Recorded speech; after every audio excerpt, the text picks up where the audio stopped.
Thank you for joining us. We are back with JJ from ASUS, and Nick from GameCrate. So yesterday we were talking a bit about, obviously, building PCs with the new ASUS Strix 1080 Ti. But one of the questions, or a lot of the questions online, was the actual gaming performance. What are we actually looking like in the real world? And turns out that JJ not only is a huge builder, but is a even bigger gamer and has a ton of knowledge about actual real world performance. And so we thought, let's bring Nick in and JJ get together, because obviously Nick reviews a ton of games. So why don't you kick it off and tell us what we'll be doing today?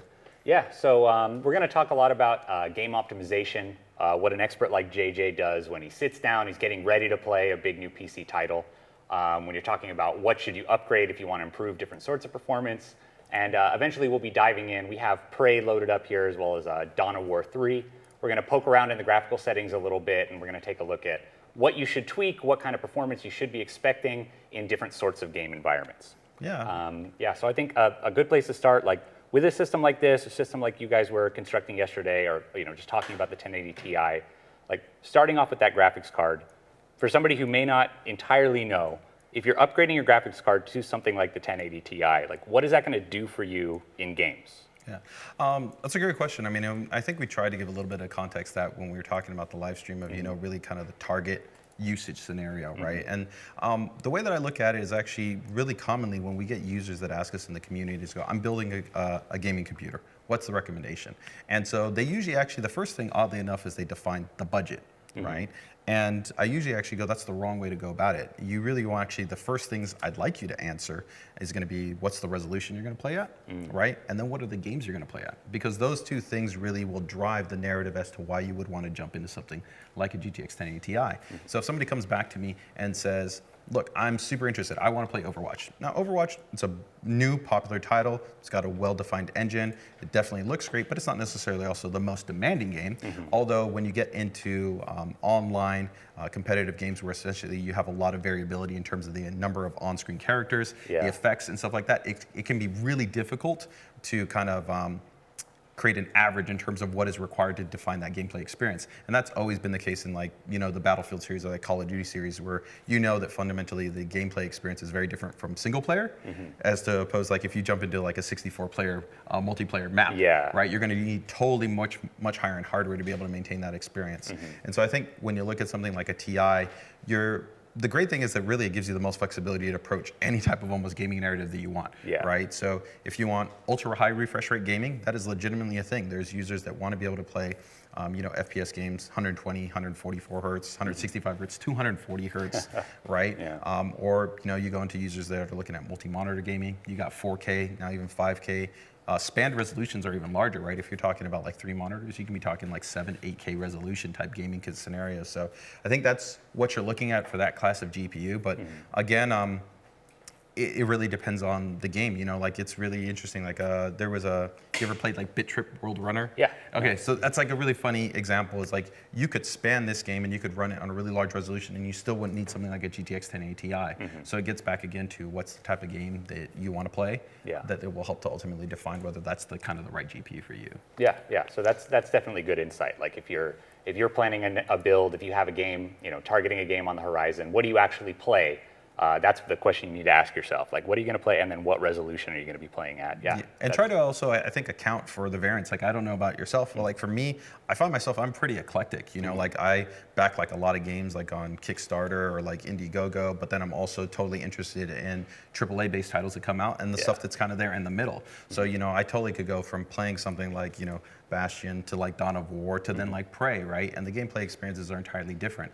So because of that, I need a system that really gives me a large amount of flexibility towards what I'm doing. But I meet a lot of people that they might be much more casual in terms of their kind of PC gaming experience, or they might play like 1 or 2 games religiously, right? So like a lot of mobile players are like that, it's like, or FPS guys or survival guys. It's like all they play is Rust. All they play is all day long, right? Exactly. And so from that scenario, it becomes actually a little bit easier because you can focus in your build to really just make sure that you're getting the best experience for kind of that scenario. You don't have to necessarily cover the kind of the rest of the scope. Right? All right. So for everyone that's out there watching, send us your questions. If you got questions for JJ, what should you buy? What kind of FPS should you get? what is this all about? Send it to us. I'll ask the questions, and a lot of people are asking right now to actually see some gameplay. Oh, should we just start it up while we talk? Let's start it up I'm fine do with some. that. Yeah, I can Prey. multitask. Yeah, so what we have loaded up here is I think we're about 20 hours into Prey. I won't spoil any story stuff, but if you want to be completely blind, then like avert your eyes or whatever. But oh my God, what is that? yeah. So what you're seeing here on screen, like from a story perspective of Prey, this is called Coral. This is what the aliens in the game, the Typhon, make, and it looks really cool. And it involves like moving through it a lot. It doesn't really do anything, but like this is an example of kind of like modern bells and whistles when we have graphics. Like having this everywhere, this isn't easy for a system to be rendering all the time. There's even more of it as we go out here. Yeah, and especially actually in a game like Prey, you're going to have a lot of these, I'd say more subtle effects, and it's kind of tricky because sometimes the most demanding effects that you're going to have in certain titles, depending on the gameplay style of the game, might not necessarily be worth it to the extent of that it impacts your frame rate. Yeah. So an example might be something like a very common new type of image quality setting is like ambient occlusion. And so this is the type of graphical engine feature where what it tries to do is create actually more like hard defined limits in terms of where your light sources essentially create like crevices and depths and kind of corners. What it does is ultimately help to give you this depth to kind of shadows in these areas where light shouldn't necessarily be present, right? And so you have really, and especially in an environment like this, it's nice to be able to have that, but you also have to kind of, depending on the gameplay narrative, if you're always consistently moving, you may never notice that nice kind of subtlety, right? But if you find that you're kind of pausing, you're waiting, you're kind of planning to kind of go into each one of your checkpoints, then you might actually appreciate that as you kind of move in and out to different places, you might appreciate kind of the subtlety and the beauty of the engine and the environment. So it might be worth your while. And that's also kind of like when we start to get even to the frame rate. As we see, we've got an overlay on the screen. Now, take for instance, and when we talking a little bit about this performance, keep in mind that our system right here to output out is 1080p base, so you're not representative of the 2560 that the actual monitor could be rendering at. On top of that, we're also running a mirrored output, so it's a little bit more demanding in terms of how the GPU's performing. But what it does help us to do is gives us some insight into also some of the characteristics of how we want to interpret understanding how systems run when they're actually in game.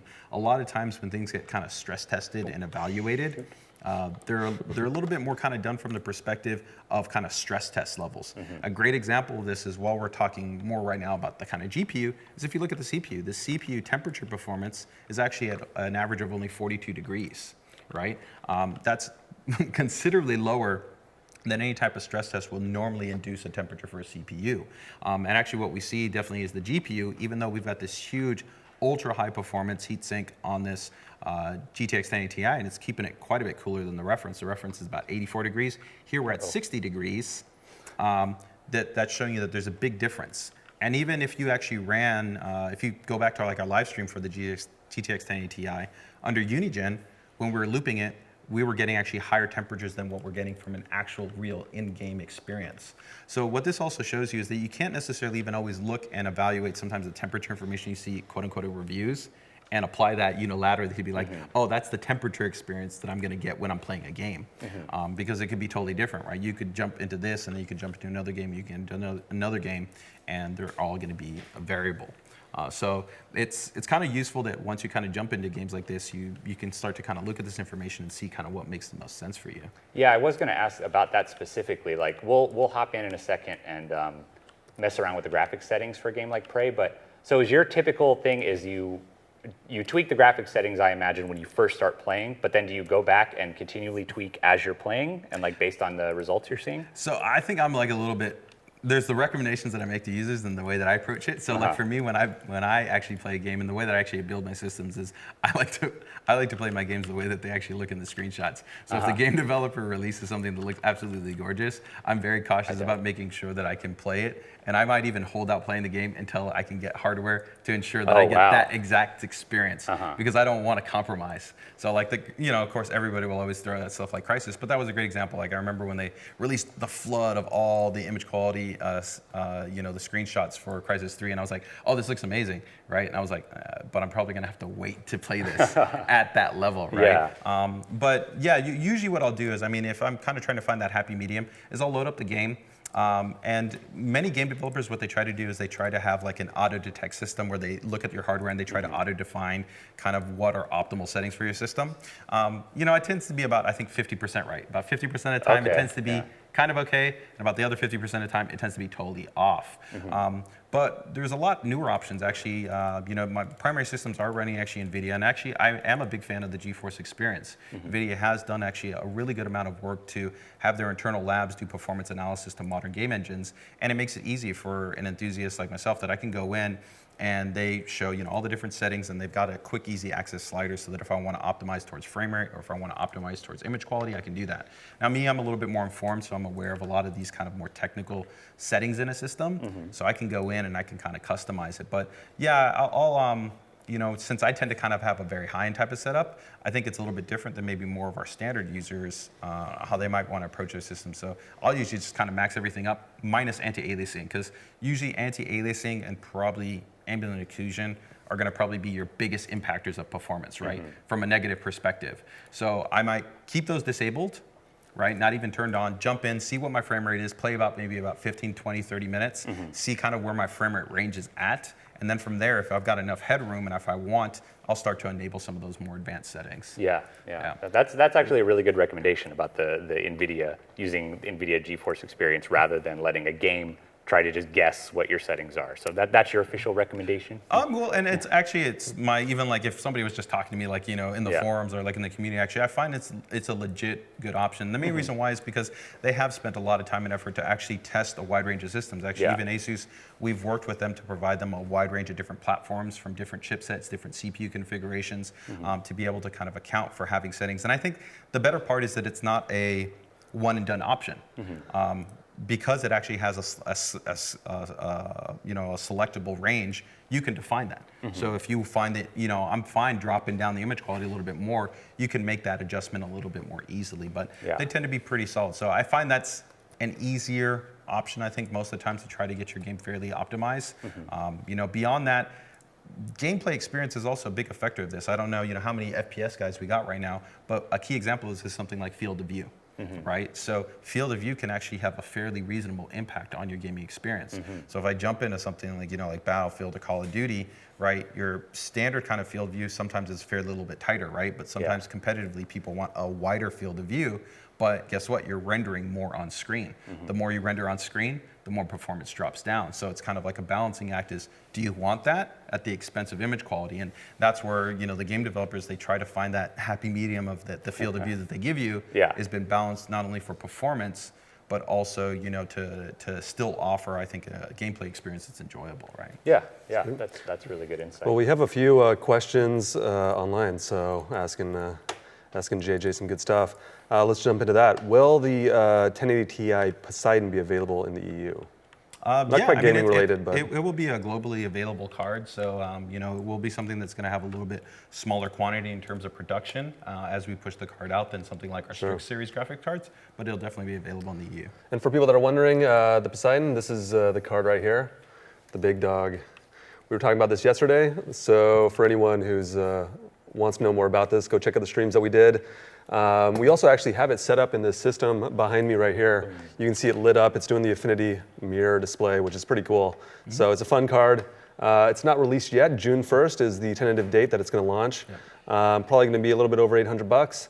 But yeah, currently it is the top premium liquid cooled monster. But yeah, watch the stream yesterday for some more info. Jack from Facebook wants, or actually our YouTube channel wants to know, JJ, I just bought the 1080 Strix, the 1080 Ti Strix. How much RAM should I get?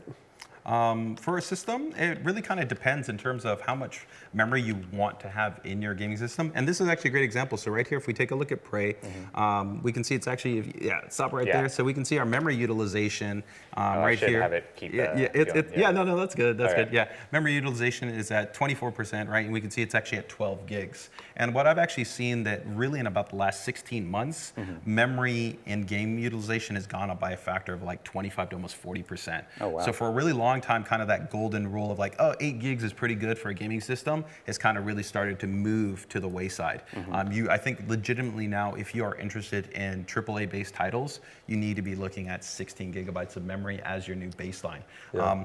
What I tell most users is the best way to kind of check for how much memory you're going to probably need if you've already got your system up and running is get everything installed, get your system set up, let it boot up into Windows. Once you do that, open up your task manager once you have everything running and just check to see how much memory your system's using. So like an example, if we maybe Alt-Tab out, we could see how much active memory the system is using, for instance, so we can just... In this system here, we're running the G.Skill RGB, the Trident Z RAM, which we have, two 8 gig sticks in there? Yeah, so you can see we have 16 gigabytes of total memory, and we could see that we've got a 4 gigabyte footprint there, right? So if you started up your system, and you had 4 gigs, and you have 16, that means that you still got, your 12 gigabytes left. So that's pretty good, because just about any game's not gonna run out of that. But you could imagine if you only had 8 gigabytes, right? What does that mean? 4 gigs is already essentially in half, and now essentially I only have 4 gigs left for my game title. And that can be advantageous because the game engine might start to kind of penalize or kind of limit certain types of textures, certain type of loading environments, kind of all kinds of subtle little things that you kind of want to keep in mind. And that actually segues into a question from RJ. What are you using for your OSD? For this on-screen display, we're using the latest version of PlayCall. So that's my personal preference in terms of what I usually use, because it's got a lot of flexibility in terms of what I can customize, in terms of what I can have on screen, and they will also be supporting DirectX 12 and an update. So that's my personal preference. I can kind of reposition it, I can move it around. I have a lot of different options with it, but that's what we are using. But in terms of memory also, I will say that, again, density is probably a bit more important than frequency.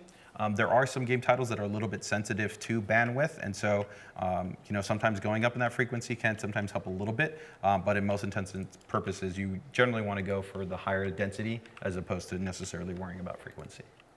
Sweet, so to some, 16 gigs, pretty safe right now. RGBs make a huge difference in frame rates. Oh, we all know, RGB makes everything go faster. Yeah, so we're running, for people who are wondering online, this is obviously the ASUS system. Do you want to walk us through the parts on this? Yeah, sure. We've got a pretty nice high-end system here. Of course, it'd be pretty representative of what you would have if you went with a TI-based build. So we've got a Maximus 9 formula board. We're then running the 16 gigabytes of G.Skill Trident RGB memory. We've got Thermaltake's P3 Snow Edition chassis, the Smart Pro 650 watt power supply RGB as well. In terms of the heart of the SSD, you don't see it because it's of course vertically mounted behind there, but we've got an Apacer Z280 NVMe 480 gigabyte SSD, and then of course keeping everything nice and cool, we've got the Water 3.0 RGB from Thermaltake out there. So it's a really nice, clean, high performance definitely system. So it's definitely, whatever we're really throwing out here, we're not necessarily really going to be taxing it too much. Yeah, and this is the 1080 Ti Strix. You can't really see the difference between the normal 1080 Ti, which is a 2-slot, or the normal 1080. Right. But these are some of the other 1080 Ti's that just launched. But the Strix, yeah, it's a beast. The colors do change, obviously, but it's all about the blue right now. And you will notice, if you're looking at home, the fans will spin up and down depending on usage. So if he's in the menus, then it may actually go down to like a fan will drop out, another fan, and then eventually all the fans stop, which is kind of cool. Something you don't usually see at home because the fans or your graphics card is in the horizontal layout, but it's fun to see it like this. And that's also another interesting thing. When you do purchase a higher performing GPU on the NVIDIA side, one of the things you're going to see is that there's a dynamic increase in the GPU boost frequency, so that actually can help to extend your frame rate. So that's tangibly one of the ways that when you ever look for like reviews and you're looking at GPU like a 1060, 1070, 1080, generally if you're going to be going with like a non-reference card from us, you're always going to be getting a bit higher performance than even what's going to be offered from that baseline review. And also keep in mind that also drivers really actually influence a lot of things. If you look from like year to year on a on a GPU alone, sometimes in a year the performance can increase on the part between 10 to 20% from like a launch day perspective. So keeping your drivers up to date and consistent really helps to help to ensure that you get a great gameplay experience. It actually brings up a good question from Hamden.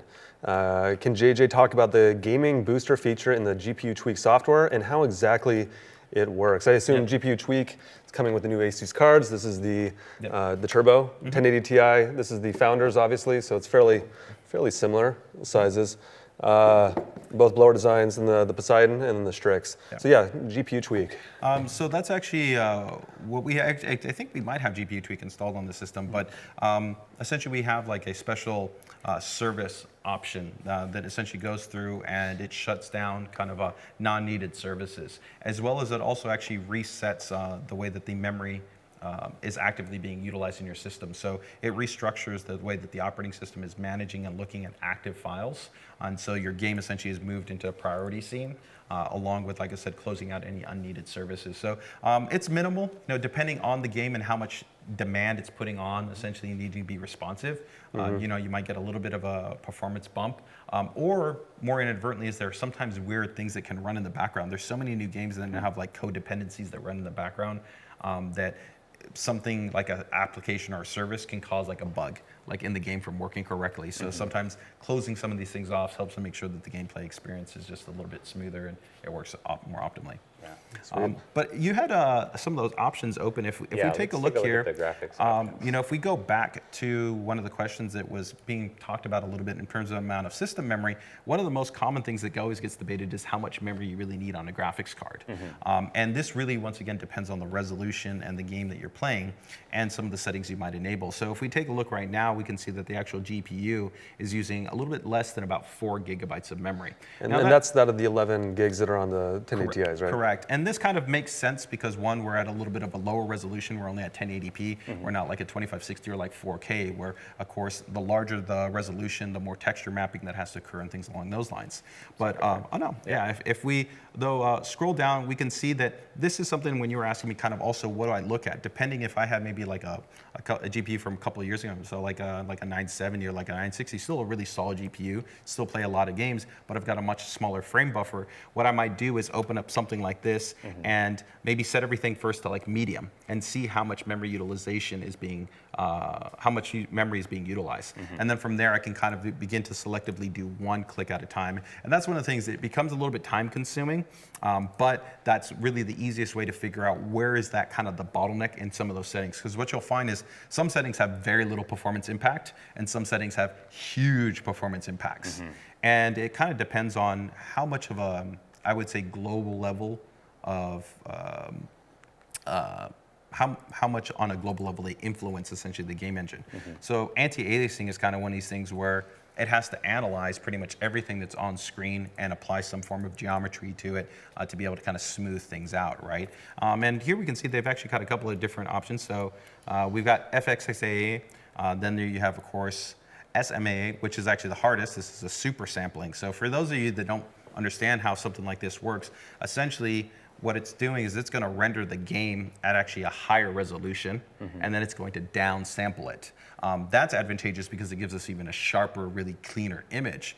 But you can imagine that actually upsampling anything, so essentially rendering it at a higher resolution and then bringing it down to a lower resolution is going to be more complex. Right? And so that's why there are, when you go into some of these games, you see that there are different anti-aliasing options. Like you have traditionally, you have MSAA, which tends to kind of be like the golden standard. It works really well.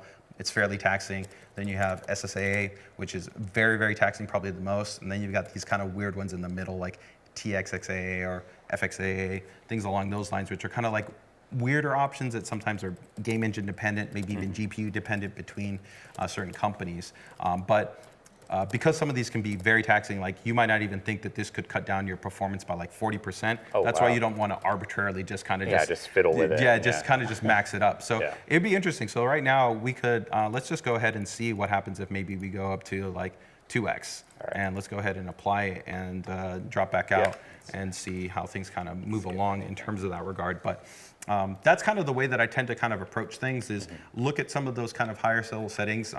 Historically, if you tend to look at what tends to make the biggest impact in terms of game engines, when you're looking at any one of your games, anti-aliasing is usually probably going to be the most demanding outside of course, the immediate resolution, but they kind of go hand in hand, right? So like if you try to add anti-aliasing and you're doing it at a really high resolution, it's really, really, really demanding.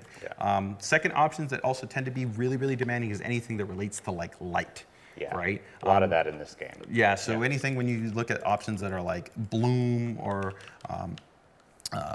dynamic lighting or like per pixel lighting or anything where essentially it takes more of the real environment as opposed to like fixed lighting that are built into game engines, you will see your frame rate usually drop considerably because it becomes quite a bit more demanding. And then texture quality has gotten actually a lot better in the last couple of generations. Like engines are becoming much more intelligent at dynamically adjusting based on a lot of different aspects. So, usually setting like texture quality from like medium to high won't usually impact your performance as much as something like anti-aliasing or light settings. Yeah. And then shadows also tend to be kind of that third one that I'll say that, enabling like different levels of ambient occlusion could easily sometimes reduce performance by 20, 30, 40% sometimes. Yeah. So, We were talking about that earlier.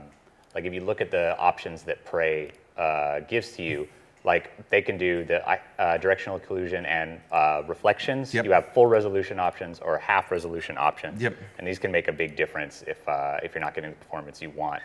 And so when we're talking about anti-aliasing, if somebody is like, what should they be looking for to test how that's working on their system? Like you talked about the memory usage or the GPU usage and everything, but what does it look like?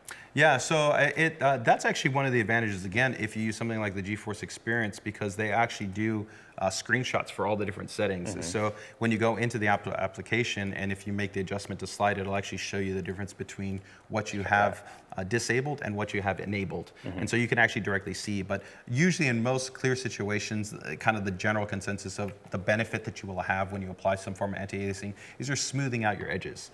And again, this really depends. I find like probably in a game like Prey, of course, I haven't gone through the entire game engine, so you might be able to give some insight here. But because you have a darker environment, actually, I would find anti-aliasing not as advantageous to me most of the time because I'm not seeing clear line definition in bright scenarios. But take, for instance, like you play a game like Crysis, right? Anti-aliasing I felt was really advantageous in some of like the more open world environments because it had bright blue skies. I'd see all these lines and I'd see all these different things. So it was really easy for me to see anytime there was essentially these jaggies that existed all throughout the game. Or you go into something like, again, like Skyrim, right? Really big open world type of environment. So it depends on the, I think, environment. Generally, the brighter the environment, the clearer, probably the more noticeable that you would want to play around with your anti-aliasing. The darker the environment, the more fast pace. You probably don't need to be as concerned with it. And that's similarly also probably, I don't think there's an option here for motion blur, but motion blur also tends to kind of be one of those options that, depending on the gameplay experience and how bright or how dark something is, can also be somewhat affecting performance, but could be beneficial. But yeah, I would definitely say if we probably measured direct frame rate and we looked at this consistently, we would see going to full resolution for something like the ambient occlusion would definitely be quite a bit more impacting to performance. But the last part here too is that we are using frame rate is an important measurement, and a lot of us do use this as kind of like the easiest way to look at performance. But more importantly, what we really understand is that with new things like G-Sync, in terms of adaptive-based displays, and also having better understanding of the way engines and something called frame times work, is that frame rate is not the only really element of how you define a gaming experience on your system. Because if your frame times aren't consistent, you still get things like stuttering and micro stutter and kind of subtle gameplay experiences that affect how you go about playing your game. And that can be a little bit more difficult to kind of monitor. There are some good utilities out there, like there is Fraps with actually a frame timer that if you want to download them and combine them together, you can log it and then you can actually look at your frame latency. And sometimes what you might find is that there's actually certain graphic settings that really ramp up your frame latency. And that could be important because like if you're playing a really fast competitive game, you want to make sure that that frame latency is as low as possible, those frame times are as low as possible, so everything's super, super smooth.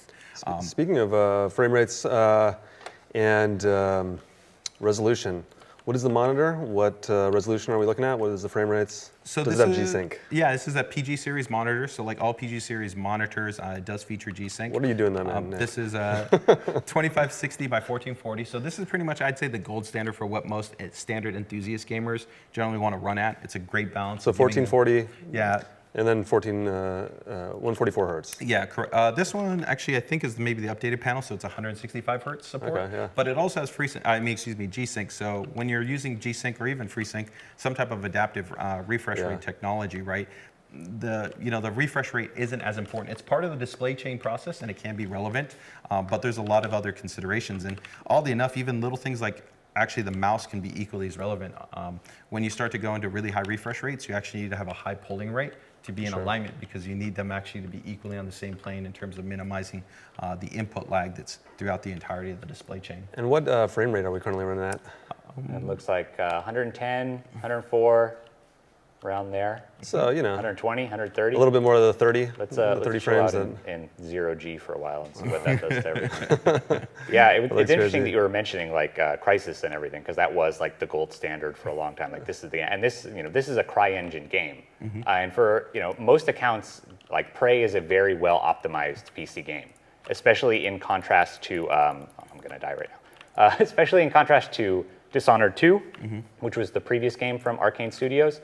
That one used their Void engine, which is an in-house engine, and it looked cool and it looked like artistic, but it had a lot of PC problems at launch, a lot of stability problems, and just not getting the frame rates you would expect, no matter how good your system was. Yeah. And so what we've heard, like we've mostly been running Prey on pretty high-end systems around here, but most indications are that even if your system is more mid-range or even lower end, you're still able to get pretty solid performance, maybe by just tweaking some of those graphical options we were talking about. Yep. But the game still ends up looking really good, and that's actually a really good point about the the anti-aliasing, because Prey is a fairly dark game. Like there are parts that are lit up, but there's no blue sky. Yep. Right? There's no blue sky in Prey because it's all on a space station and in deep space floating around and everything. Yeah, and it's actually true for actually most first-person kind of shooter-type games, is that you usually have, since you have a fixed field of view and there's no actually immediate character that you see right in front of you, there's no third-person view of yourself, and you usually are dealing more with an environment as opposed to you're dealing with a number of characters or enemies on screen, that in some ways actually they can be easier to consistently play through. Than actually like games that even like actually certain types of MOBAs, competitive first-person shooters where you're in an active kind of multiplayer arena, or even certain types of RTS games. And the reason why is because the number of consistent on-screen units really changes the amount of demand that's consistently put upon the system, as well as on the engine that the game's running on. And in that respect too, that also is kind of an interesting piece, is that certain game developers approach doing things in certain ways. Some game developers purposely decide to prioritize optimizing kind of the way that the game engine runs more for CPU, and kind of a basic graphics acceleration, because when we take a look at the world of like mobile and like even Intel is a super large technically graphics manufacturer, right? Because every Intel chips comes with that GPU. You generally find that that's the case like in a lot of like free-to-play titles, right?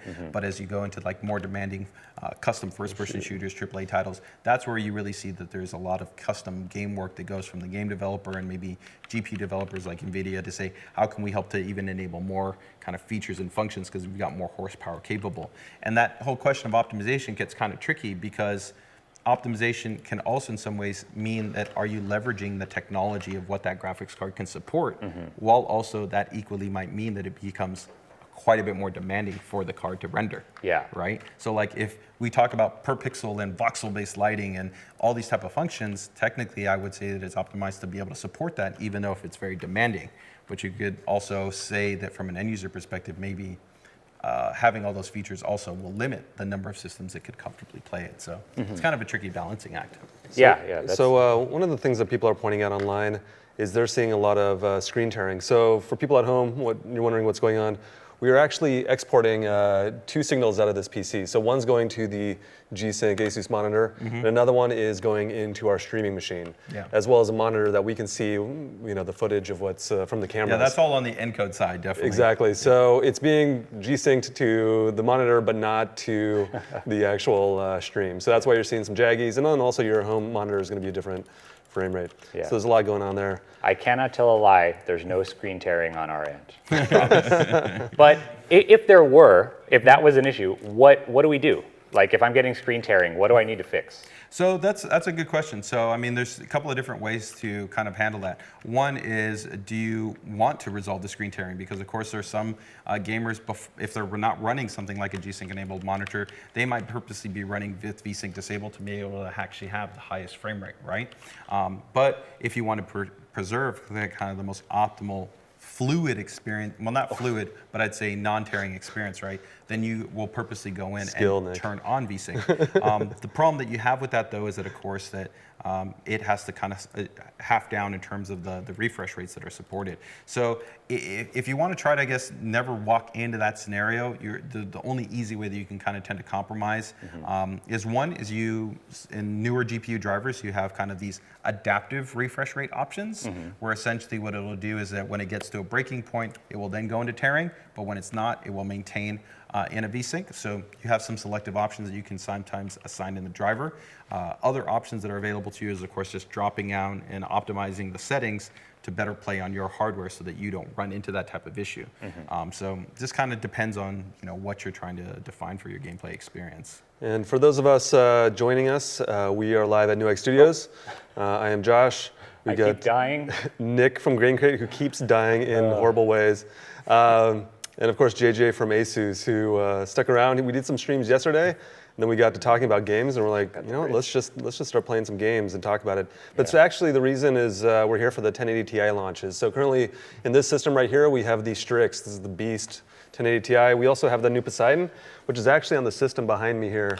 You can see it's doing that fancy mirror LED effect, which is pretty cool. Got to play around with that a little bit. We did a water cool build a little bit earlier, which you can see on our YouTube channel. If you have any questions, remember to shout them out to us online on our Facebook or YouTube channel, and I will ask JJ all your burning questions. Like, for example, Travis wants to know, does ASUS make case towers? We do not manufacture any cases. We work definitely with a wide range of partners out there, from companies like Thermaltake and Fantex and BitPhoenix and Corsair and NZXT and Fractal Designs, all kinds of partners to be able to make a wide range of solutions that are fully compatible for our boards. But for us, formally, we don't have a focus on producing. Yeah, watch the previous streams. We used the NZXT. Which one was that? Yeah, we used the Noctis 450, the RG certified, and then we also did another build in BitPhoenix Shogun. So two pretty cool chassis. Yeah, those are really, really sweet. This here's the Thermaltake, the white P3, and there's a lot of good stuff with that. So Nick's been kind of swapping through a couple of different levels, and I think this is kind of also interesting to see that what we are noticing also is that even though you've gone to a lot of different type of environments now, you've kind of had some different enemies, you've had different types of environmental scenarios, we're actually seeing a pretty good amount of consistency in terms of the way that the engine is balancing out what we're seeing for thermals. We haven't really broken past about 60 degrees. It's been pretty consistent about there. And even that memory footprint you can see also right now is we're still pretty much consistently about what we were at before, which is about 3,100 to about 3,200. So about 3.1 gigabytes, 3.2 gigabytes in terms of the actual memory footprint. So that means as a whole, like you were talking about, this is actually a fairly not demanding title because actually 4 gigabyte frame buffer has been pretty common on a lot of graphics cards. And we can see that while the Ti is definitely a very capable card, you could equally see how, dropping to even something like a GTX 1060, 1050 Ti would still be able to offer a really smooth experience overall in this game. And even with, right now, if we drop back to our option settings, I think that actually we're pretty much running everything at those high custom specs, but very high, very high. And I think it's custom because you tweaked this, but otherwise it's all. Is this one more demanding or less demanding than what it was on before? It's actually more because I think it was set to only 1. Yeah, I believe it was. Yeah, correct. Yeah. Yeah, because otherwise it would just be saying advanced settings. And if we actually go back, that's another one. Anthoscopic filtering tends to be also a fairly demanding kind of feature. But again, in this type of game, the kind of easiest way to, I guess, explain is that it tends to add the definition, clarity to a lot of the foreground textures that you tend to see as you kind of move in front of you. So like, imagine like, you're playing something like, like a Divinity Sin, and you're kind of like walking down the pathway and there's like gravel or there's something that's on the floor, right? Sometimes when you're looking out a bit far out in front of you, things might look a little bit blurrier, they might not have as clean definition, right? So if you want to have better clarity and better definition, you want to ratchet up that anthoscopic filtering to be able to give you better sharpness and overall better focus and clarity for a wide round of those items that are kind of in your foreground or in front of you. But same thing, if like you're kind of running around all the time and you're never really kind of looking at stuff, it's like, do I really need to set that setting, right? So that's where it's like for me, probably I'd say the biggest immediate thing that you always notice in a game is texture quality, right? So like if we drop this right now, let's want to go back to let's drop it like to, let's say like low. In the advanced settings, object detail, you want to, or texture quality. Texture quality, yeah. Right. So let's go. All right. Let's go to low. This will be interesting because some games actually, they render their textures still quite effectively. They do some really intelligent stuff even when they bring them down to low. Right. But a lot of times when you drop this kind of stuff down, will be the biggest effector of the overall image experience. Let me stop being a coffee cup. All right. All right. Yeah, this definitely looks less clear than it would normally look. Let me stand where I was standing before and kind of comparing. And your frame rates look almost identical, is that right? So it was pretty high here before. I think now we're seeing like the fact that it's going over 144, it's actually hitting like 146 sometimes is I think slightly higher than we were getting before, But to me, actually, here I'm pretty impressed with with the quality that you're still seeing, actually in low. RIP. Yeah. Yeah. Let's get up close with some of these. JJ, while we're looking at that, a question from a guy who has an ROG logo as his icon. 1440p, but 240 hertz monitors. Are they in development? What do you say to questions like that? And also, what are your thoughts about something like that? You know, I think that the demand for actually having high refresh rate monitors is totally legitimate. What we see is that there's a want for users to be able to have that fastest level of refresh that occurs on the game screens. And it makes sense when you talk about the entirety of the display chain. Really, the challenge that we have is that it is difficult to work with the panel manufacturers to be able to source panels that can reach these things and also still not compromise on many of the other aspects of a display's performance. So, you know, we still want to be able to have good color reproduction. We still want to be able to have good color saturation. We want to be able to have you know, the backlight work optimally, and those are kind of other things that we're looking at, like strobe backlighting controls to be able to work in conjunction with high refresh rates so that you can have things like the best versions of ultra mellow motion blur, and there's a lot of kind of subtle pieces like that. So while we can't definitely tell you all the things that we're working on the monitor side, rest assured, you know, we've really been at the forefront of releasing the highest performing kind of gaming monitors on the market, and we're going to keep doing that. So you'll definitely continue to see a lot of really cool stuff on the monitor side from us. Yeah, personally, I want to see that HDR become more widely adopted. That looks super cool. Now for Josh Olson asking, what GPU are we running? This is all the new ASUS 1080 Ti products sitting in front of me. This is the Poseidon, which just launched. This is the hybrid air and liquid cooled, and we actually have it on a PC behind us. So it's actually a pretty beastly card. We were talking about it yesterday. This is the Founders 1080 Ti, and you can kind of see the difference between these guys. If we drop this is the ASUS Turbo, which is sort of the entry-level version of a 1080 Ti, and then the Strix, the beast over there. So JJ, do you want to do a quick wrap-up of the products that are on display again, the people that are just joining us? Sure. Yeah, we've got the Z270-based motherboard, so Maximus 9 formula. We've got, of course, our latest generation CPU there. I believe it's Skylake i5-based CPU that's in there. Then we've got 16 gigabytes of G-Skill Trident RGB Z memory. Of course, the Strix GTX 1080 Ti-based graphics card.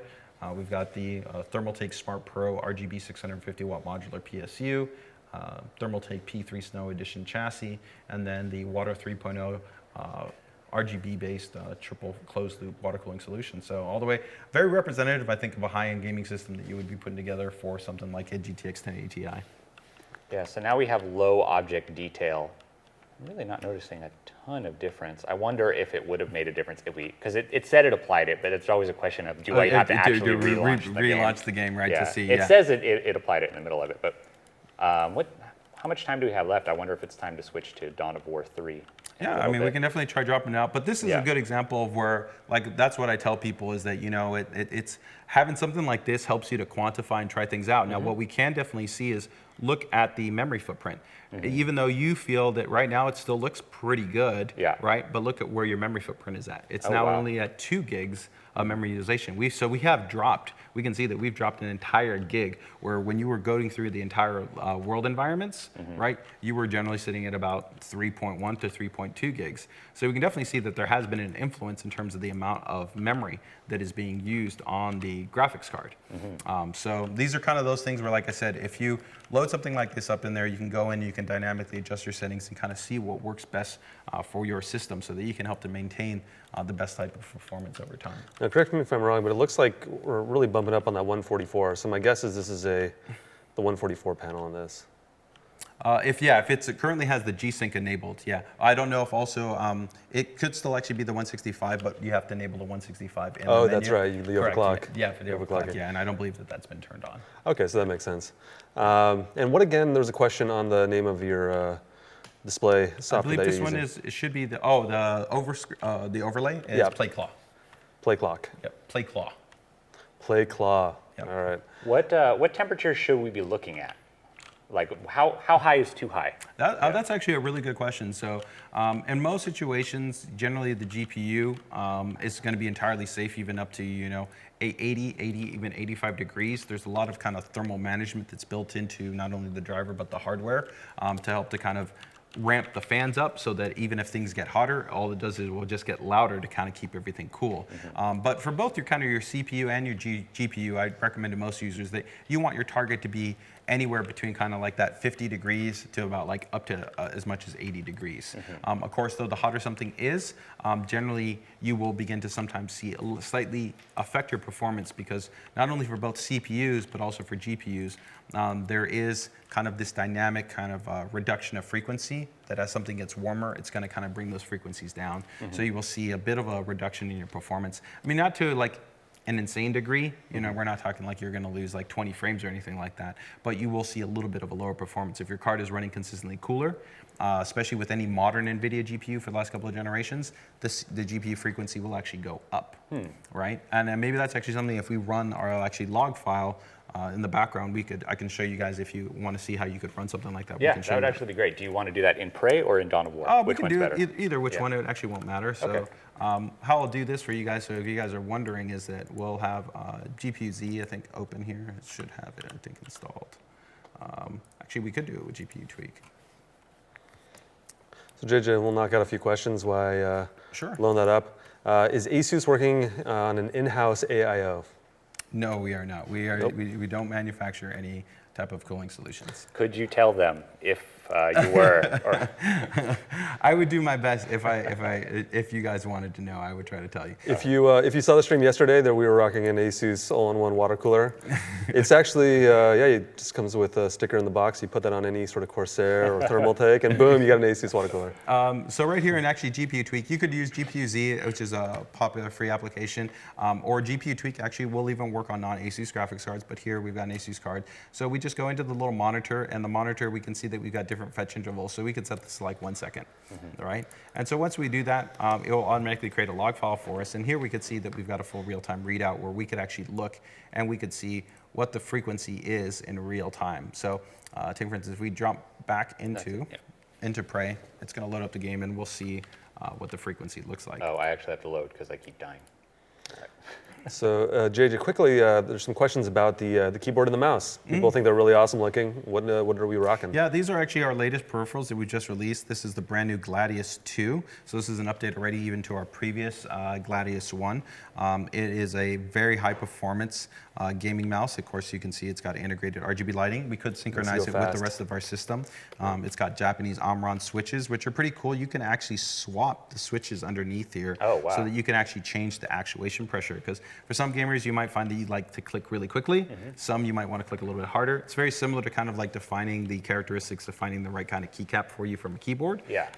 You can actually do that same type of thing by swapping out your switches on your mouse. It's got actually 2 different cables that come included. They can be removed. So I actually play a lot of RTS games, so I tend to move my mouse all over the place, right? So actually I use our lightweight, kind of what we call our freeform cable, which is super light. It doesn't give me any type of drag. This one still doesn't really add a lot of drag, but a braided cable, it's almost about twice as heavy as the kind of fly-by-wire cable that we have. You got some textured finish on there. Of course, no hardware acceleration in terms of doing anything weird like that, and a high performance PixArt sensor. So really nice unit there. And then on the keyboard side, we've got the Claymore Core. So that's full high performance RGB mechanical keyboard. We have it in 2 different variants right now, Cherry MX Brown or Cherry MX Reds. Actually, Nick, if you can hold it up, turn it the other way to the camera. There is something cool about this. This is sort of like the PC Builder keyboard. Oh no, I exited out. Is it on there, JJ? The BIOS button? Yeah. So there's quite a number of buttons. So like there's a button here, there's a button here. If you do use this with an actual ASUS ROG enabled board, you can actually have custom functions. So you can control things like CPU overclocking, DRAM overclocking. You can enter into the BIOS, fan speeds. You can do a lot of really interesting things directly just from the keyboard. Yeah, but of course, sweet. it's fully compatible with any system.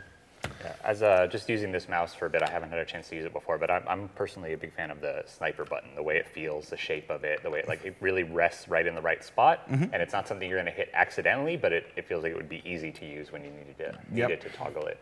Yeah, it's got a really nice, clean kind of design to it, and I think for a lot of people that have kind of been comfortable with kind of the previous kind of similar design space mice, you'll really like that. And it also features a true split design, which is important sometimes if you're doing a lot of clicking and actuation. If you don't have the left and the right click separated, sometimes inadvertently pressing one can actually cause you to actuate the other. I've definitely experienced that before. Yeah, so having them split apart is beneficial. So we have that log file running. Do we want to take a look at that? If it's running, it's pretty much in real time. So now if we just Alt-Tab back out, we can actually see right here, this is actually the real-time clock speed. So we can see it's running at 1949, right? And so this is an example where like even if you wanted to now check your overclock and see if you could kind of improve performance, okay, well now I could set this into user defined, right? And so here's 1700, right? So now let's go ahead and if you want to kind of punch in and be like, okay, I'm gonna do 17. Oh, that's not punching in. Oh, sorry, hold on. Manual, here we go. There we go. So I could go in, I could go like, okay, I'm gonna go to, whatever it might be, right? You just pick your arbitrary frequency, whatever you feel most comfortable with. You can manually key it in, you can do what you want, right? Should people be worried about hurting their system or doing any sort of damage to the overclock using that? No, at worst, what's going to happen is the system would crash, and then the driver will automatically just reset it back to a default operating value. So you're not. There's a lot of built-in safety, not only on NVIDIA's driver side, but also on what we do on the hardware design. The crash is there to protect you, essentially. It prevents it from going over a certain threshold. Yeah, I mean, the crash essentially is the hardware tries to run at that speed, it can't, and it will stop, and you'll be good to go. So now what we could do is we could see that we were pegging out. Now the thing is, because we were actually pegging out the frame rate, right? We're actually not going to be able to see if we could get better performance. Oh, yeah, because we had already dumped everything down. Right, exactly. Yeah. So what we ideally need to do is we'd have to actually disable G-Sync so that we could go even to the higher fresh rate or enable the 165 mode, right? So that we could go to actually higher performance. I can try that. I don't know if it'll crash Prey. Oh, okay. Let me, let's live on the edge. Let's push Prey around a bit and see what we get out of it. Yeah. Right. And for people that are wondering while they're messing with the graphics, to address the screen tearing that you're seeing, we're running a high-end G-Sync monitor, but the way that we're streaming out is using HDMI, and that's not matching the frame rate. So you're actually seeing some screen tearing through just the software, the live stream software. Yeah, we're gonna actually. I think we're good on Prey. I think we've done a pretty good demo of what's up. You can check out my review if you want to read more about Prey on GameCrate because I liked it a lot. I think it's a really good single-player game. It's a really good game for PC gamers because they did a pretty good job.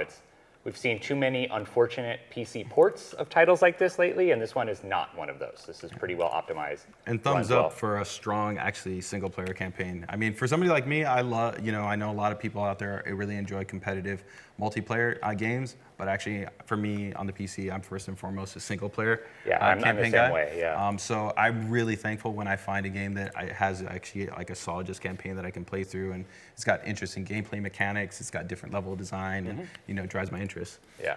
So we can actually even see right there, even for that quick moment, we were actually able to get up already to 974. So that was already higher than the previous frequency that we had. So we can see that actually overclock was working. Oh, wow. Okay. And so, that was immediate then. Yeah, exactly. It happens in real time. So if we go over to, I believe here, actually I need to go into C drive.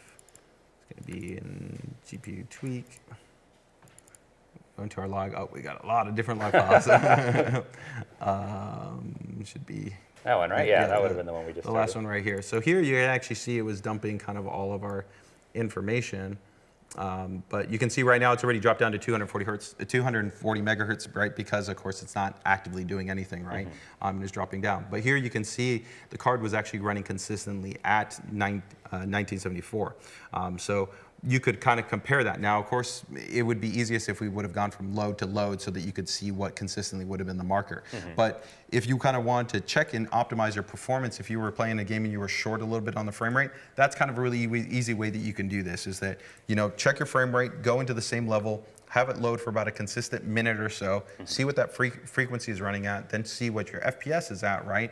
Make a little bit of a bump to your GPU frequency, and then you can go back to log file, see if that GPU frequency increased, and then you can see, oh, hey, did my frame rate go up a couple of frames, right? And then you can kind of go slowly, and kind of keep increasing that so that you could further improve your performance. All right, so while we're loading this game up, JJ, there's a couple of questions about which board, ASUS TUF Z270 or the Maximus 9.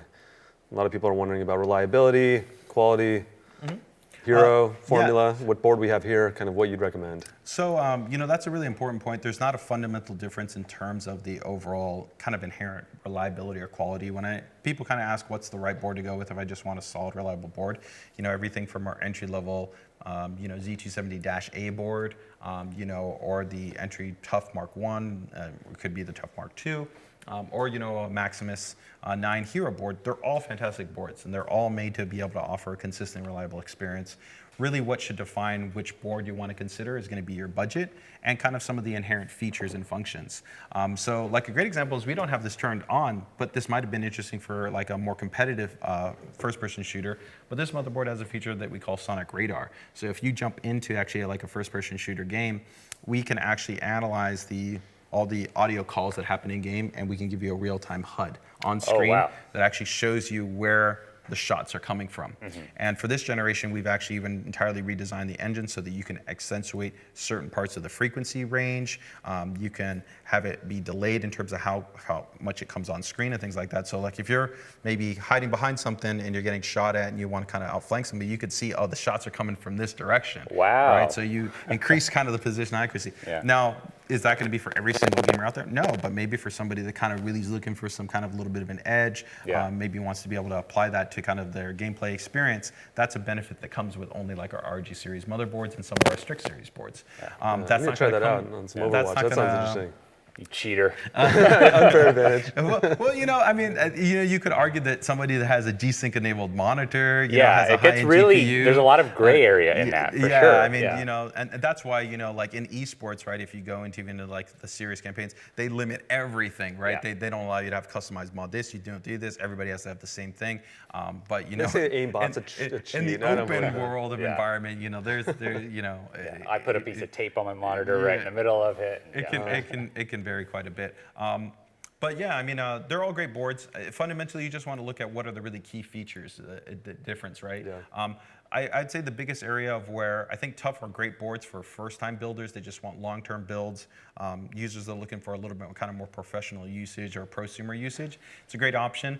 A little bit of I'd say, a direct differential, though, will be is that the kind of Strix or the RG series boards are going to feature a little bit higher in audio designs, a little bit more specialized software that's targeted towards gamers, and also offer automated auto overclocking technologies, where the TUF series doesn't offer that. So Prime, Strix, and RG all offer dynamic real-time auto overclocking, where TUF does not offer that. You can still manually overclock it, but that is a fairly big difference. Okay, good to know. One thing I want to point out, some questions online about the graphics card here. So the center fan stopped spinning. Is it broken? No. It's actually something that you don't actually see a lot because not a lot of graphics cards in the vertical position. So JJ, one of the questions was, is it sensing the temperature in exactly the middle? Is there an order? No, yeah. So yeah, the card actually has something that we refer to as kind of our 0 dB operating mode, and the fan curve actually is just optimized to say that when it's reaching certain trigger points, the cards will either essentially begin to ramp down or entirely ramp down.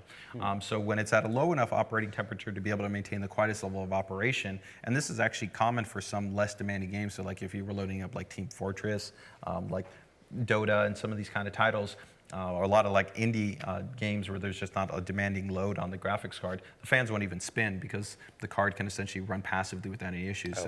That helps extend the lifespan, and also if you've got a system like this even right next to you, it helps to keep it super quiet. Yeah, the fact that we've been streaming and like you can hear all three of us and not the system is, is important nice. for sure. Yeah, and then of course the moment that it ramps up to a higher temperature, then the fans of course will spin on and you'll be good to go from there. And of course this is entirely customizable. Users, if they want to jump into the software, they can configure all those parameters. And we didn't talk about that, but that can actually even influence performance. The way GPU boost works under NVIDIA's technology is generally the cooler the card, the more consistent sometimes that clock frequency will try to ramp up towards and maintain at. But with this card, it's already so cooled so well, we could see that we were in that 1974. We didn't see any clock frequency variation. So that means that the card is being kept cool enough that it can pretty much keep that that frequency maintained the whole time. Yeah. Right. But if sometimes we saw a little bit of variance, that might mean maybe we could try to increase the fan speed or power consumption and try to stabilize that a little bit more. We have up here now on the screen, these are the graphics options for Dawn of War 3, the new Warhammer RTS that came out about 2 weeks ago. JJ was saying he's a real big fan of the Dawn of War For series. the Emperor, man. For the Emperor. So these are the settings, the graphical settings out of the box on this one. You can see we have a few different options, obviously, because this is an RTS. This is top down. This is not an FPS kind of point of view. So if you were booting up the game with the system, you have these options. What do you do? Yeah. So for me, like I said, I would probably set everything first off to just medium. And for something like advanced, like I said, anti-aliasing, I wouldn't even turn that on. And the main reason why is that I would want to get a sense of the scale of kind of what's going on now. In Dawn of War, I already know that I'm going to be dealing with tons of explosions, tons of units just kind of exploding, going all over the place, a lot of special effects and things like that that are dynamically occurring. And so I kind of want to get a sense of the scale of what's going to be going on before I kind of see the frame rate dropping. Now, one of the cool things Dawn of War's done, and not all games really do this because it requires more time and investment for them, but they have integrated at least a performance test. Yeah, so the benefit is that instead of of having kind of run through everything, you can get a sense of how the game will run on your system by setting these settings, clicking that, and then seeing, oh, okay, this is really low or this is really high. And in most situations, depending on the quality of the benchmark, I'll say that a lot of the newer ones tend to be at least in about the 80-85% realm of being fairly representative of the in-game engine.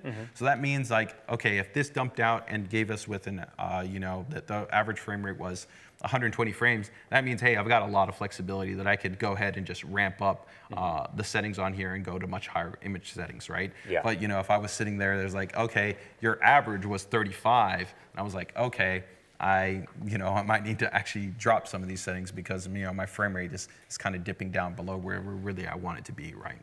Yeah. So for frame rates with a game like Dawn of War, how do your frame rate demands compare to something like Prey? Like which one is it more important? Yeah, that's really good. I would say for something like an RTS, for me, actually, I think frame rate is almost as important as I would have in a true, I'd say, competitive first-person game. Yeah. Not like Prey, because in Prey, yes, I'm getting kind of moments where I'll have a high amount of action, but there's a lot of slowdown too. For sure. Right? Yeah. I'm pausing, so it's I don't necessarily need the game to be running at 60 frames a second where it doesn't drop, right? I just probably would want it to be more in that zone of probably like about at least 35 to about 45, and I would really never want it to drop below 35. Right. I think that would be a great, consistent overall gameplay experience from Prey. And I don't know, correct me if I'm wrong, but at least from the gameplay I see, I never really saw that I had like a sustained massive amount of units on screen. Like it's like maybe about like 5-6 people kind of shooting at me or kind of me dealing with that scenario. Yeah, right? There's actually a really great Eurogamer article specifically about how well optimized Prey is, and they point out that like when you're fighting those mimic enemies, which they can, a coffee cup will turn into an alien and they move really quickly, and often you're trying to kill them with a wrench.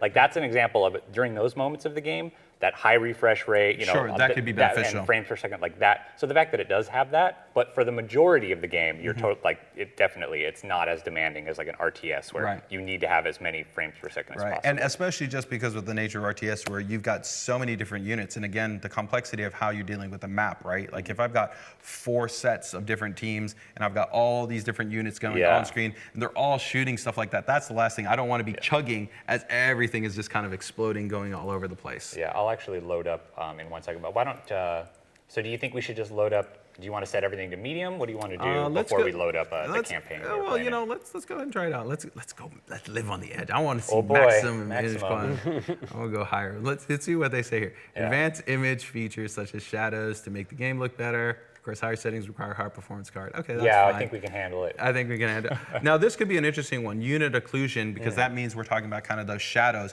But if we're talking about a lot of units, that could be a lot of independent subtle shadows. Yeah. So I think I'm going to keep this one disabled for right now, right?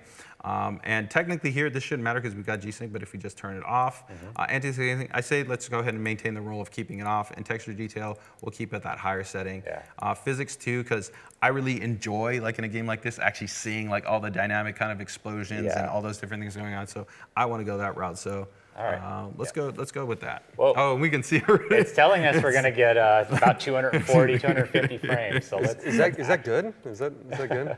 We'll see. Let's see. It's quoting us 220, but we're only in the menu right now. Yeah. So. All right. For quick for advanced IT and Travis on YouTube, you can buy that mouse pad on Newegg.com. Yeah, we didn't talk about this. This is also our ultra large mouse pad. This is what we call the sheath. We actually have two mouse pads. One is called the Whetstone, which is made of a special bonded, actually kind of silicone material. So you don't have ever any fraying or anything like that. It's super smooth. It tracks beautifully. You can wash it. Which is really nice because a lot of mouse pads, like they get dirty and kind of stuff settles in them over time. They get stained, all kind of weird stuff. This is though done really, really high quality. It's got heat treated edges so that you don't get any fraying, anything like that. It's a really smooth tracking surface. And even for if you pick up like any one of our mice in the Armory software have preset surface calibrations for all our surfaces, so you can get a really optimal experience. Which brings up to another question, Spatha 2. Spatha 2, as of right now, there's no immediate plans for Spatha 2. The Spatha has already been updated, though, to support all of our latest kind of RGB initiative, and it's still an awesome high-performance wireless mouse. So if you want wireless mouse with tons of buttons, definitely take a look at the Spatha. It does look like we're getting about 130 frames per second here. So.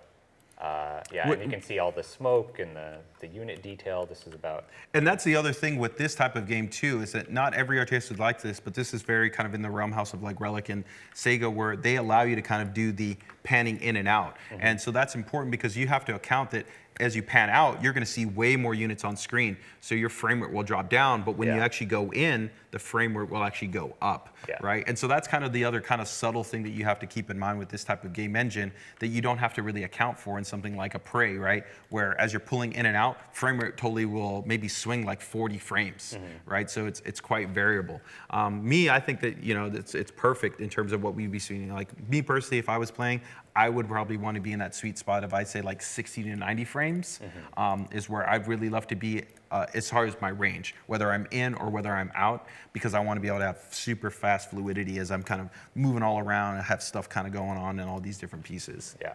So it was just at about 140. Now it's down to about 80. I think it's been loading in. We have all this smoke and everything.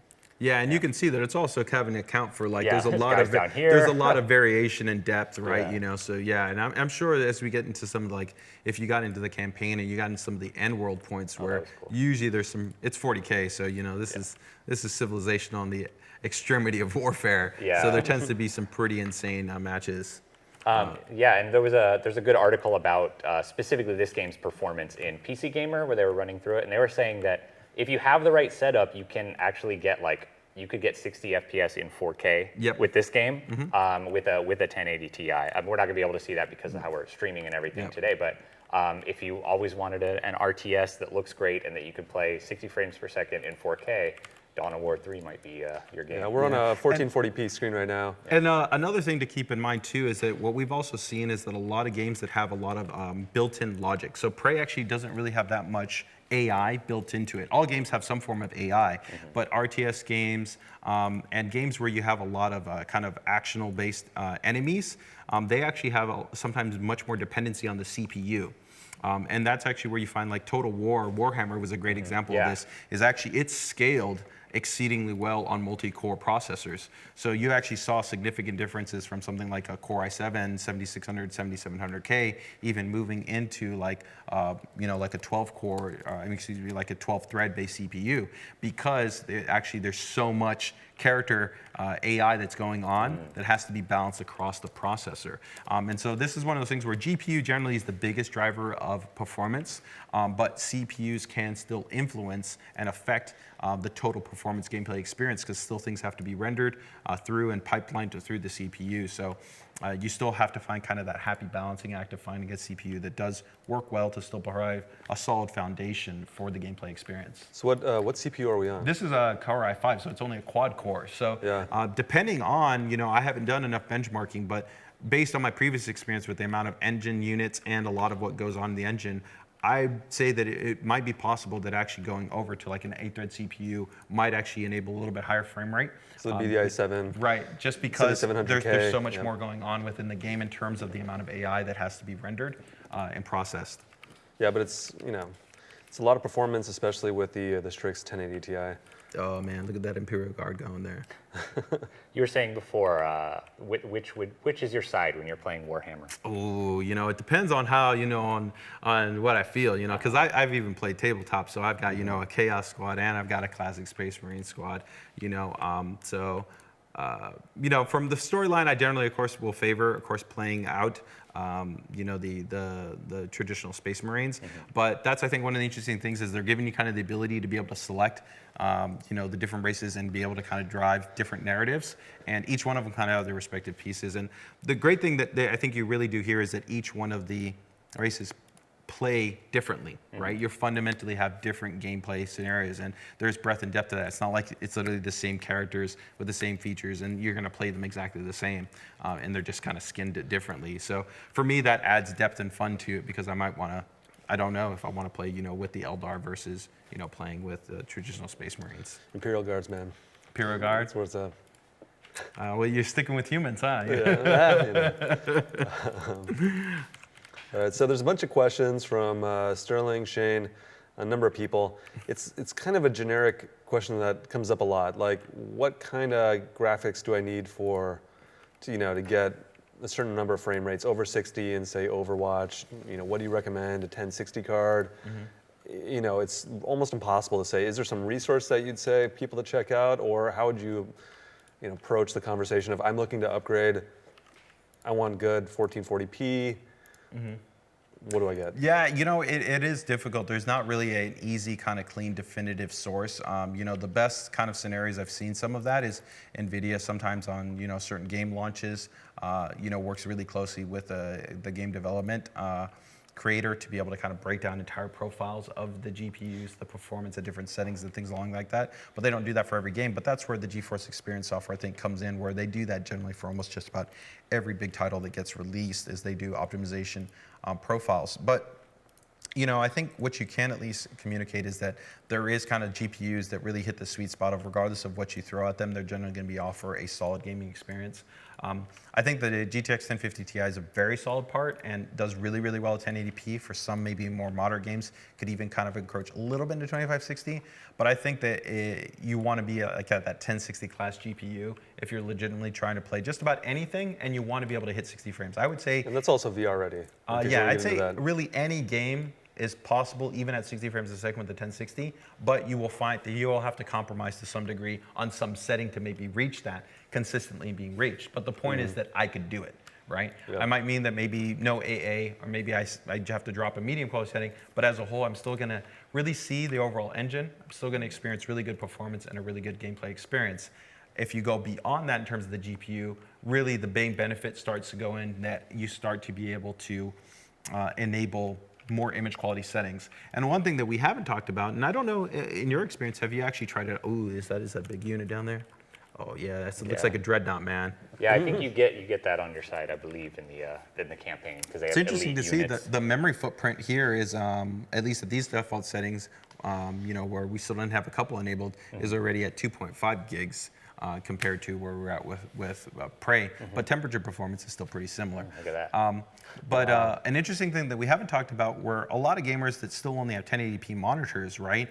One benefit of still going to a higher performing GPU that we haven't talked about that is also part of the GeForce Experience is DSR. It's the dynamic super sampling option that they enable. So this is really cool for people that play stuff like Dota, League of Legends, and you could be playing Overwatch, you could be playing any number of games where when we talked about kind of that super sampling technology, it's very similar. You can render the game like at 4K because you've got a fast enough GPU, render it at that higher resolution, and then it down samples it.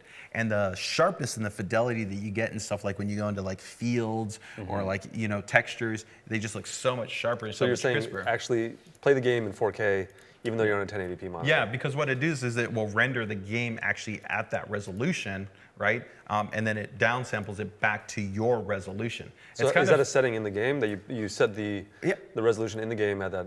Yeah, some games support it, and then also sometimes NVIDIA enables it through their GeForce Experience software, so you can kind of do it in a couple of different ways. But this is actually kind of similar to the benefits of buying like a high quality camera. So we've got like beautiful cameras. Sometimes we're dumping stuff out to YouTube here to 4K, right? But sometimes still recording in 4K, but downsampling down to 1080p still has inherent benefits because you're capturing at a higher resolution with a higher definition. And so the same thing actually applies to games. And we have a question from. So we see where we dropped down already. We dropped down in a couple of scenarios down 76 frames. So you can see right there There's that a lot going because on of course there's a lot that's going on there, right? And we don't even have that many like crazy like spells or effects or you know AOE kind of things that are going on, right? But you can imagine as we start even throwing more of those things in there, that's where you can see that the demanding nature of this type of title can be really variable. Yeah, I haven't actually played this before. We had somebody else review this one, so I'm just trying not to die. But he's staying alive. He's staying alive. I think it's the first mission of the campaign. I think they're probably being a little bit. No, this is the finale. Yeah, we're spoiling the end. No, this is the very start of the single-player campaign. JJ, what monitor is this that we're playing on? This should be the PG279Q, but the revised version, which I said now also supports 165 hertz. Man, now I really want to play this game. It's going to be awesome. We might have to. Let's not compete against each other. Let's do a co-op experience. Well, yeah, you've played the other Dawn of Wars. You're probably really great at this. You'd need a handicap against me. You're a quick learner. I think you might be able to. I need you to max out all my settings and tweak my performance and everything, and you have to play on low everything. I got it to be able to make it fair. Okay. You got to play on your watch. Yeah, there we go. All right. Set it up like that. So I think we're good. There's just one more question from Alex Collins. What color should I set my RGB in my system to for the highest FPS? Highest FPS, I think it's red. I think that's universally accepted. That red, it has to do with the wavelength of the light and the temperature of it, and that's all a lie. Don't actually believe that, but yeah, red's cool. Sweet. Well, awesome. This has been a lot of fun. A lot of great questions. So thank you everyone for joining us. Once again, I am Josh from Newegg Studios, Nick from GameCrate, JJ from ASUS, and then we've actually been talking about a lot of the new 1080 Ti graphics cards from ASUS, the Poseidon, which is actually on the system behind us right there, which is pretty cool, and some of the fun games that we've been playing and sort of the stuff that you can check out on unlocked.newegg.com for a lot more gaming hardware reviews and news. You can also check out GameCrate.com for more game reviews and some awesome stuff. So yeah, if you guys have anything else to say. This was a lot of fun. I learned a lot. Like, as somebody who plays PC games a lot, like, I don't normally, I've never gone into this much depth before. And I think that there's been a lot of great recommendations in this. If you're looking for a way, if you're sitting down with a new PC game, what do you do to get the most out of it? Like, you should have been taking notes on this stream. Fortunately, you'll be able to watch it again after it's aired. But there was some gold given out in this stream from JJ. So thank you very much for joining us. Thanks for having me. As always, it's awesome to be down here and be able to talk, with you guys about ultimately why we build systems like this. First and foremost, we're all gamers and we are looking to be able to just have great experiences. And so it's always exciting and interesting to ultimately translate it into what we're actually doing with our systems. Yeah. Well, maybe Destiny 2, we'll get a big group together and do some big systems, big co-op. Yeah. Cool, guys. Well, thank you so much. We will see you next time. All right. Bye.